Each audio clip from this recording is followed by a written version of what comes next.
Nakapag-checkout na kami everyone. Dito kami nag-stay kagabi. And magsha-shopping kami ngayon. Tingnan nyo, ready siya. Shopping! Yung dalawang malaking maleta nasa loob na. Ano na yun? Tawag nito, fix na siya. Tigto to 23 kilo. So, ito yung binili namin kagabi, di ba? Yung maliit na maleta. So, meron pa kaming dalawang maliit na maleta. Kasi mga ano yan eh, mga empty. So, ang goal namin ngayon is magsha-shopping. Actually, gusto niyo talaga mag-shopping. Excited na excited yan eh. Kaninang aga nagising. Gusto niyo talagang umalis agad kasi mag-open yung mall ng 10 a.m. So, ayan, excited siya. Ewan ko, ano bibili nito? 10 a.m. magbubukas yung mall. And ang oras is 10:02. O, diba? Dito kami unang pupunta. May nakita ako ditong Forever 21. Sobrang laki. So, baka pumunta din ako doon. 21 is arriving! So, let's go! Andito kami sa Calvin Klein. Ito yung unang shop na pinasok namin. And meron siyang nakita agad.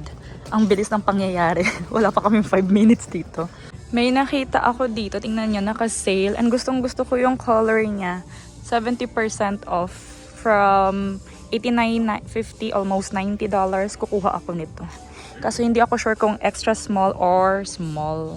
Tingnan nyo, may nakita ako ditong nakalagay 70% off. And dito nakalagay yung mga long sleeves na black. Yung pampasok ko sa trabaho. So bibili ako niyan. Para hindi ako laban ng labas ng uniform ko, no? So pipili lang ako, ha? Und, das schön. Das ist gut. Das ist schön, finde ich. So, ito na yung first purchase namin. Asa ba yung... under receipt, diba? Ito, medyo madami-dami to. Calvin Klein pa lang kami. Tapos na kami sa Calvin Klein. Ngayon, dito kami sa Forever 21. So, let's see kung may mahahanap ako dito, ha? So, tingnan nyo yung itsura niya. Dalawang maleta. Nakapila kami dito sa cashier ng Tommy Hilfiger. Ayan. Tapos syempre may mga nabili na naman siya. Ako din dito. Ayan o. Polo shirt. Papunta kami na Victoria's Secret ngayon. Ito.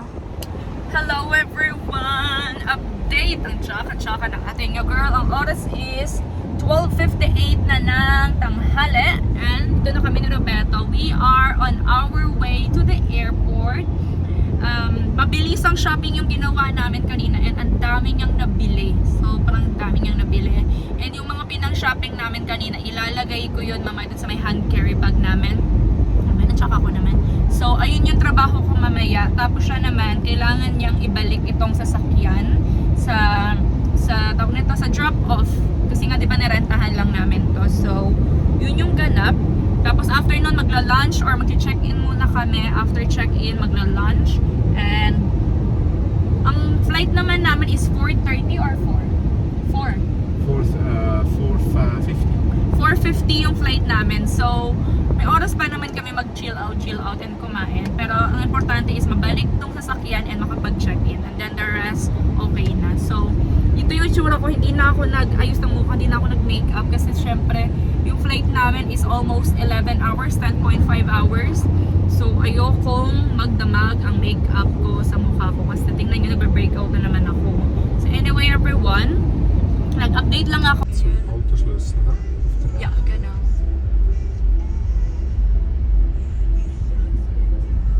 Magpapagas muna kami kasi kailangan ibalik yung sasakyan na full tank. So, saan ba to? Ito. Andito na kami sa boarding gate namin. Ito si Roberto. Hello. Nakapag-check-in na kami lahat-lahat. Naghihintay na lang talaga kami ng boarding. And then after nun, lilipad na. Alang itsura ko mukha akong bruha. But anyway, kanina hindi na ako nakapag-update sa inyo kasi syempre busy. Alam nyo naman, mga the moves pag sa airport. So ngayon, nakarelax na kami. Nakataas pa nga yung paa ko. So, alam nyo, nakakatuwa dito sa Miami. Mostly, Spanish dito.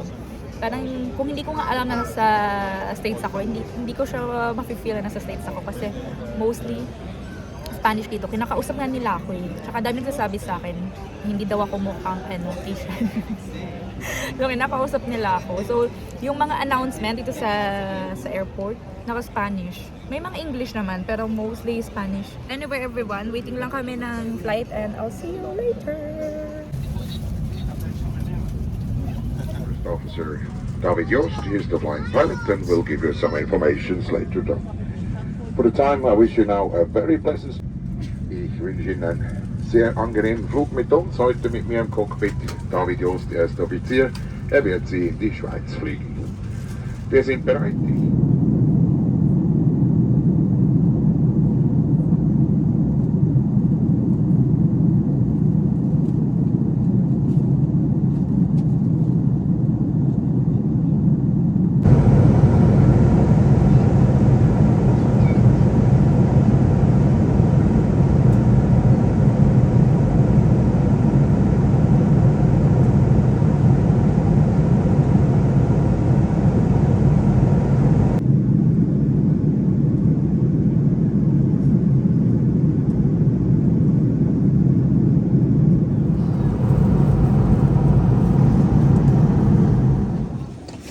Sehr obrigado por influência. Was? Sempre que rato com influência. Yeah.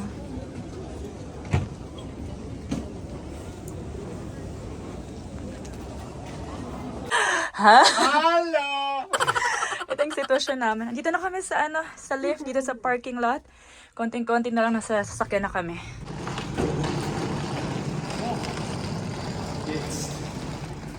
Yes.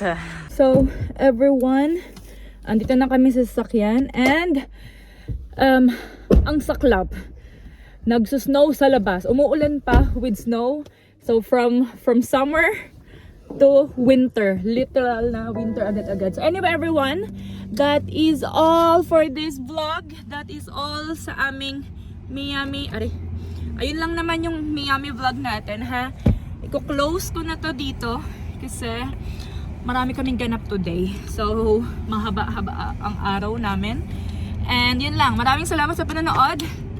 And Happy New Year again, everyone. Bye! Bye, everyone. Ciao! Andito na kami. Ay, hindi pa pala. On the way pa rin kami, pero malapit na kami dun sa pupuntahan namin. Dadating kami ng 11:14. And ang oras ngayon is 10:34, something ganon. Nakikita nyo sa labas, maraming snow. Di ba sinabi ko sa inyo kanina na maraming snow ngayon dito. So, naalala nyo yung pinuntahan namin ni Roberto last October, no? September, October, yung Zermatt. Dito yun. Pero that time kasi walang snow. Ngayon kasi snow siya talaga sa literal. So, doble-doble yung mga suot-suot namin. And, ayun ang ipapakita ko sa inyo. Tingnan nyo. Wow! Dito konti pa siya. Wala pa to. Pero nag-snow sa labas. Di lang kita masyado sa camera. Pero, ayan. Papakita ko sa inyo doon mamaya sa may sa may taas na. Manso. Papalit na ako ng sapatos. Ito na. Kasi malamig na talaga dito. Tingnan nyo. So, kailangan ko na magpalit na sapatos.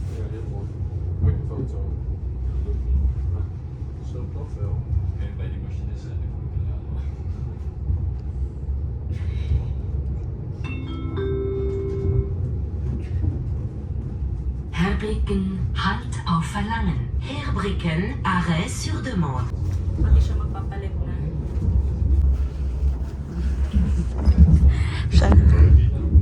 Siya naman magpapalit ngayon. Tingnan niyo, ito na yung winter shoes ko.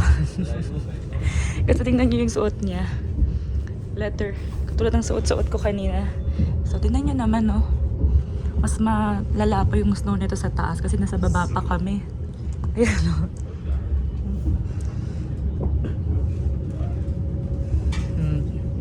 Tingnan niyo, diba? Doon sa taas, mas makapal yung snow. Tsaka alam niyo ba, chinay ko yung weather forecast, -10.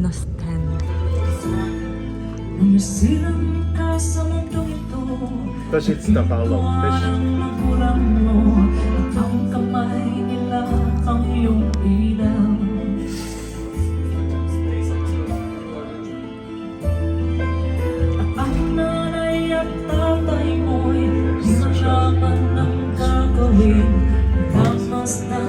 ipagtulong mo.